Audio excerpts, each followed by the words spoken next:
ভাই আপনারা কথা কইবেন না, সময় খুব কম আমার, কিছুক্ষণ পর পর চা দিও। ভাই আপনারা ক্যামেরায় যদি ডিস্টার্ব করে ভাইদেরকে, আপনারা ক্যামেরা নামাই নিতে পারেন।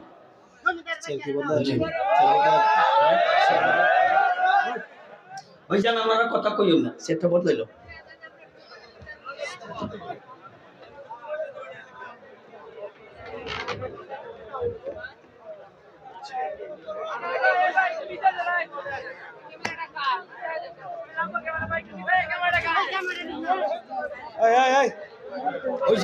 আমি উঠতে গেছি গা, ভাইজান বল, আমি উঠছি তো, আরে এখন আমি উঠতে গেছি গা, আপনি বসে যান, আমি উঠছি তো এখন।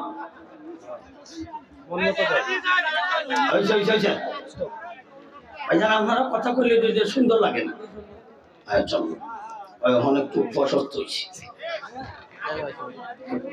আগে তো বিপদ আসলাম।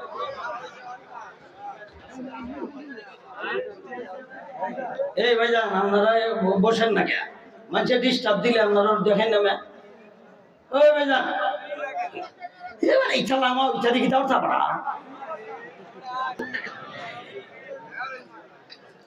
আমরা নবীজির কিছু আলোচনা করতাম, কিছু যুবকদের আবদার। আমাদের নবীজির আলোচনা একদিন কেন সারা জীবনেও আলোচনা শেষ করে যাবে না, অল্প কিছু আলোচনা করব।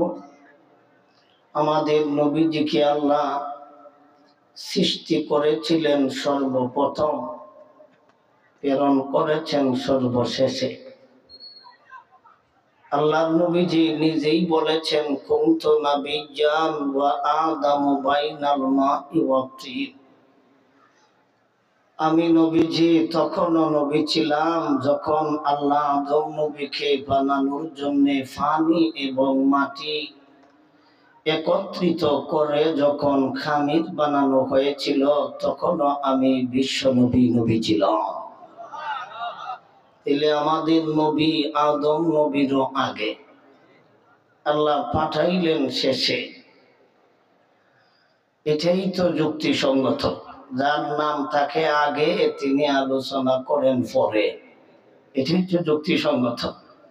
নবীজি যেহেতু প্রধান অতিথি, ওনার নাম আদম নবীরও আগে, কাজেই আদম নবী হলেন বিশেষ বক্তা, নূহ নবী হলেন বিশেষ বক্তা, হযরতে ইব্রাহিম নবী বিশেষ বক্তা, হযরতে মূসা নবী বিশেষ বক্তা, হযরতে ঈসা নবী বিশেষ বক্তা।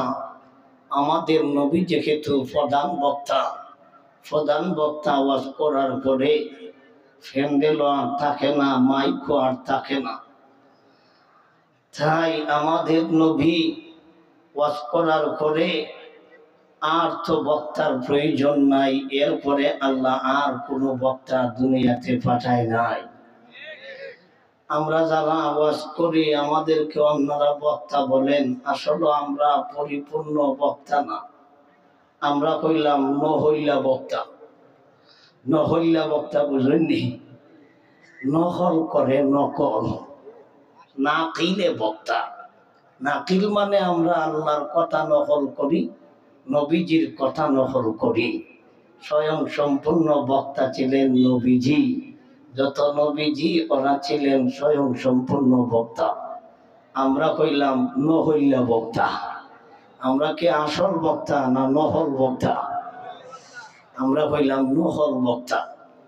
তাইলে আমাদের নবীজিকে আল্লাহ দুনিয়াতে পাঠাইলেন সর্বশেষে, সৃষ্টি করেছিলেন সর্বপ্রথম।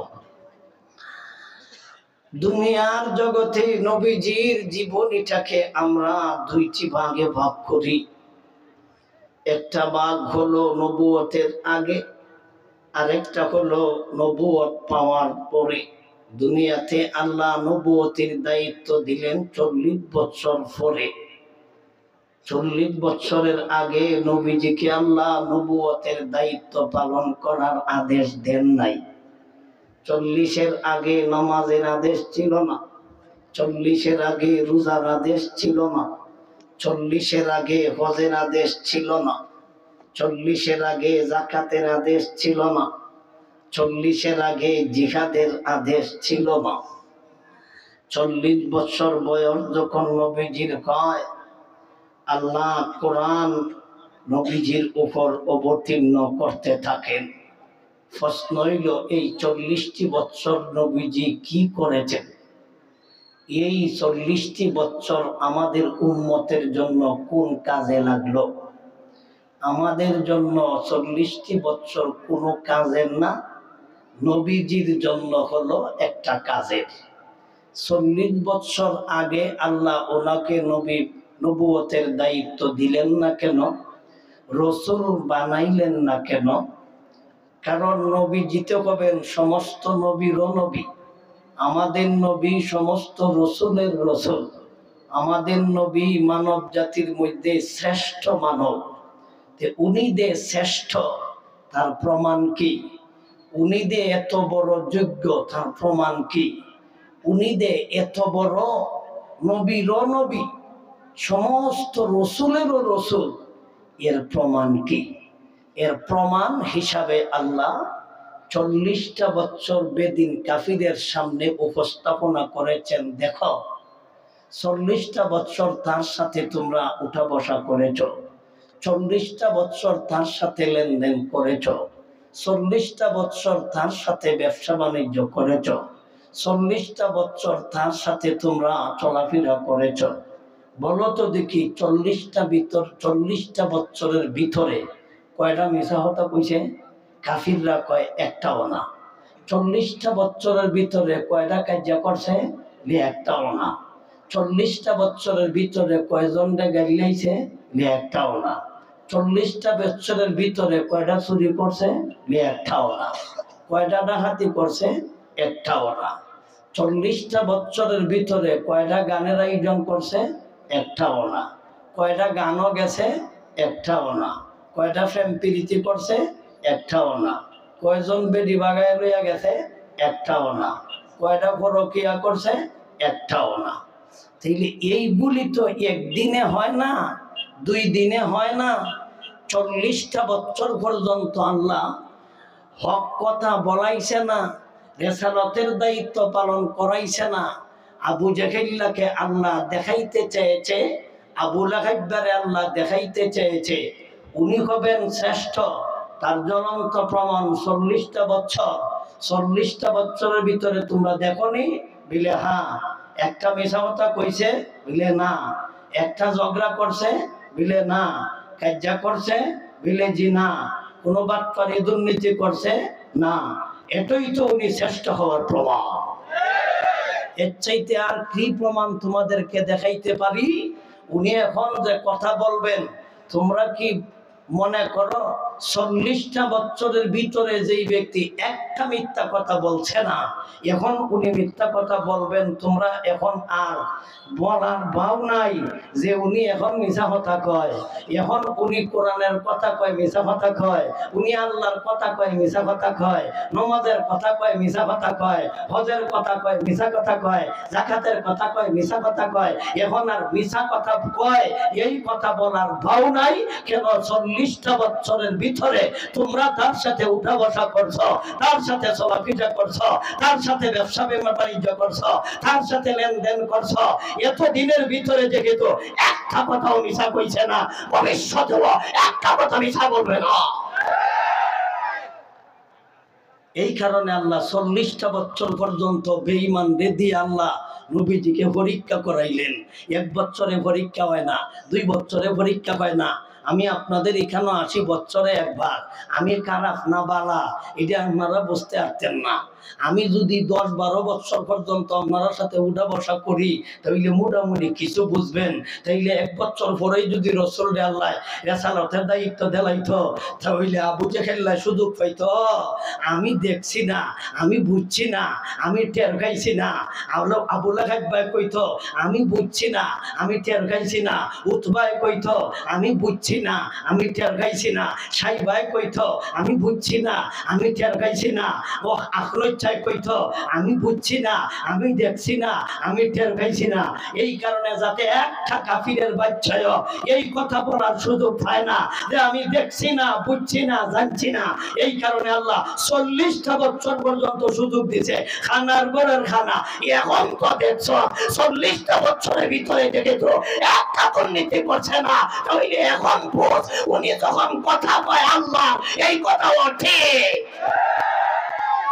এই কারণে 40টা বছর পর্যন্ত আল্লাহ এই নবীর জন্য আল্লাহ নবুয়তের দলিল হিসাবে কাজে লাগাইছে। 40টি বছর নবীর জন্য নবুয়তের দলিল হিসাবে কাজে লাগছে, উম্মতের জন্য কোনো কাজে লাগছে না।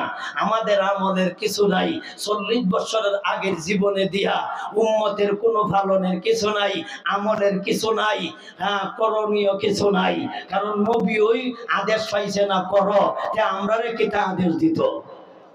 নবী কি করার আদেশ পাইছে? নমাজের আদেশ পাইছেনি, রোজার আদেশ পাইছেনি, হজের আদেশ পাইছেনি, যাকাতের আদেশ পাইছেনি। নবী ওই তো পাইছে না, আমরা হইতাম কিতা? কথা বুঝছেন নি? তাইলে নবীর জন্য এই 40টা বছর একটা কাজে লাগছে। কোন কাজে? নবীর জন্য নবুয়তের দলিল হিসাবে আল্লাহ কাজে লাগাইছে। গেল 40-এর আগের কিছু আলোচনা। 40-এর পরে হলো আবার 13 বছর হলো মক্কায়, 10 বছর হলো মদিনায়। 40 আর 13 কত হয়? 40 আর 13 53। 53 আর 10 এই হলো আমাদের নবীজির দুনিয়ার জিন্দেগি 63। 63 বছরের জিন্দেগির মধ্যে আল্লাহর নবীজি ওহী আসলো মাত্র 23 বছর। কত বছর? 23 বছর। তাইলে উম্মতের জন্য শিখার আছে, উম্মতের জন্য আমলের আছে, উম্মতের জন্য করণীয় আছে, উম্মতের জন্য পালনীয় হইল 13 বছর হলো মক্কি জিন্দেগি, 10 বছর হলো মদনী জিন্দেগি। সুতরাং আমরা 40-এর পরের যে ভাগটা আছে 23 বছর, এটাকে আবারও 2 ভাগ করি।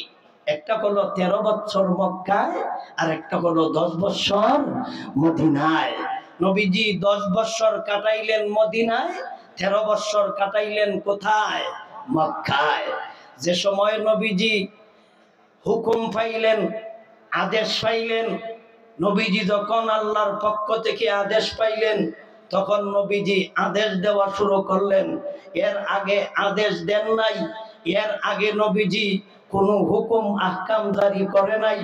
নবীজিকে যখন আল্লাহ অর্ডার দিলেন আপনার উম্মতদেরকে আদেশ দিন, তখন নবীজি আদেশ দেওয়া শুরু করলেন। সর্বপ্রথম নবীজি তাদেরকে আদেশ দিলেন, قولوا لا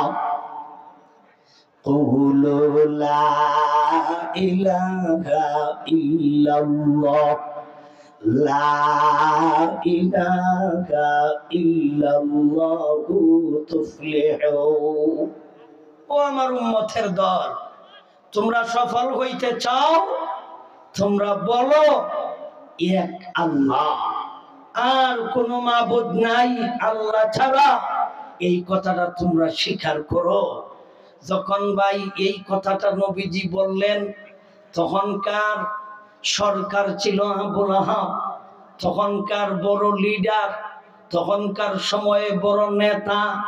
এর মধ্যে উল্লেখযোগ্য একজন নেতার নাম ছিল আবু জাহেল, তার নাম তখনকার সময় ছিল আবুল হিকাম। আবুল হিকাম মানা হলো বুদ্ধিজীবী। সমাজের মধ্যে হয়েছিল একজন জ্ঞানী এবং গুণী, সরকারি এবং উল্লেখযোগ্য কর্মকর্তা। উদাহরণস্বরূপ, আগে তো এমপি মন্ত্রী ছিল না, উদাহরণস্বরূপ বুঝাইতে যাইয়া বলি, হে একজন মন্ত্রী ছিল। উদাহরণস্বরূপ একজন মন্ত্রী ছিল, তাইলে বড় একজন মন্ত্রী উচ্চ পর্যায়ে। সর্বনাশ, এর মতন নেতা আমাদের বাংলাদেশও যতটা আছে সব এমপি মন্ত্রী মিলাইলেও আবু জাহেলের মতো মন্ত্রী হতে পারবা না। নবীজি এমন এক চিহার মধ্যে ডুবাইছে, এটা আটফা লড়াইতাম পারি না, এটা একটা চিহার ভিতরে ঢুকছে। এখন আমার থেকে যদি আর একটু বড় হুজুর হয় সেটি তো শেষ হয়ে যিনি এমন এক চিহার ভিতরে ঢুকছে। স্বাভাবিক একটা চেয়ার হইলে বলা লড়ন চরণ যায়, এমন চিহার ডুহাইছে। এদের উপরটা কিছু প্রশস্ত, নিচে বড় চিহা বৃহৎ আছি আমি। আমার সহ বৃহৎ। যাই হোক, তখনকার সময় নবীজি যখন এক খোদার দাওয়াত দিলেন, তখনকার জনগণ এবং নেতা সরকার সহ বড় বড় খুদা তাদের আছিল 360টা, ছোট বড় মিল্লা তাদের খুদার সংখ্যা ছিল 33 কোটিটা। ভাব রে ভাব, যেই যুগে নবী এক আল্লাহর দাওয়াত দেওয়া শুরু করছেন, এই যুগে আল্লাহ কি একজন ছিল না লক্ষ লক্ষ ছিল? দেখেন, লক্ষ লক্ষ খুদার যুগে এক খুদার কি বেইল আছে? লক্ষ লক্ষ খুদার যুগে এক খুদার কথা কেউ মানবো? লক্ষ লক্ষ খুদার যুগে এক খুদার ওয়াজ কে কেউ শুনবো? সর্বনাশ! কেমন পরিস্থিতি দাঁড়াইল বর্তমানের যে পরিস্থিতি, এই পরিস্থিতির কিছুই না। অতীতের যে আমাদের বাংলাদেশের পরিস্থিতি ছিল, এই তুলনায় এই পরিস্থিতি কিছুই ছিল না। তখনকার সময় নবীর পক্ষে কথা বলনেওয়ালা সমাজে একটা মানুষও ছিল না। সবাই ছিল সরকারের পক্ষে, সবাই ছিল বেদিনের পক্ষে, সবাই ছিল জালিমের পক্ষে, সবাই ছিল বাটপারদের পক্ষে, সবাই ছিল ইহুদি খ্রিস্টানের পক্ষে, সবাই ছিল মূর্তি পূজারী, সবাই ছিল মুশরিক, সবাই ছিল বেদিন কাফের। আর একমাত্র হকের পক্ষে ছিলেন একমাত্র আমাদের নবী, বিশ্ব নবী মুহাম্মদুর রাসূলুল্লাহ সাল্লাল্লাহু আলাইহি ওয়াসাল্লাম। তাহলে বেশি লোক দিয়া কি একজন রে নির্ণয় করা সম্ভব? তাহলে বেশি লোক যার পক্ষে হে ওই কি সঠিক, আর যার পক্ষে লোক নাই হে কি বাতিল? কি মনে করেন আপনারা? কি মনে করেন? এই ঘটনা দ্বারা কি বুঝলেন? নবীর যুগে সবাই ছিল কাফির, নবী একজন ছিলেন ইমানদার। তবে কি তারা সঠিক ছিল? তবে কি তারা সঠিক ছিল? নবী ছিলেন সঠিক, পড়া ছিল বেঠিক। বর্তমানেও একদল মানুষ আমাদেরকে তারা যাচাই করতে চায়। আজকে আমাদেরকে তারা আমরা সঠিক না বেঠিক, আমরা বালা না খারাপ, এরাও আমাদেরকে যাচাই করতে চায়। এরা ইলেকট্রিক মিডিয়াত বলে, মামুন সাহেব তুমি এক জায়গায় দাঁড়াও আর আমি এক জায়গায় দাঁড়াই, দেখি কয়জনে কয়টা ভোট পায়। তাহলে ভোটের সাথে ভালো মানুষের পরিচয় নাই, ভোটের সাথে সত্যতা পরিচয় নাই। তোমাকে পেশাবেতে অবর্তিত করে, তোমাকে মত করে বর্তিত করে, তোমার সংসারে বর্তিত করে। মামুন সাহেবের পেশাবেতে বর্তিত না, তাই বলে অযোগ্য বলা যাবে না।